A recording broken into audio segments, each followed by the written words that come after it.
This is Darius from therabbitpad.com, and in this video, I'm going to show you how you can freeze and unfreeze rows and columns in Microsoft Excel. Here I have a mock spreadsheet, and let's suppose I want to view hypothetical information that is at the bottom of the spreadsheet while still being able to see this first row. What you need to do is you need to go up here to where it says View, then select Freeze Panes. Click on that, and then select Freeze Top Row.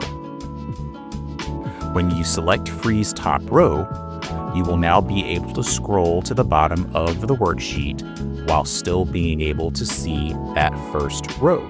If you decide that you no longer need to freeze that row, click the arrow and then select Unfreeze Panes, and now it's back to where it started. You can do that same thing for columns by clicking Freeze Panes and selecting Freeze First Column. And when you do that, I will always see the information in column A. Let me zoom in so that you can see this better in action. So when I shift from left to right, notice that I can see column A the entire time. And again, when you decide that you no longer need to freeze that first column, select Freeze Panes and then select Unfreeze Panes. So this video shows you how to freeze columns and rows in Microsoft Excel.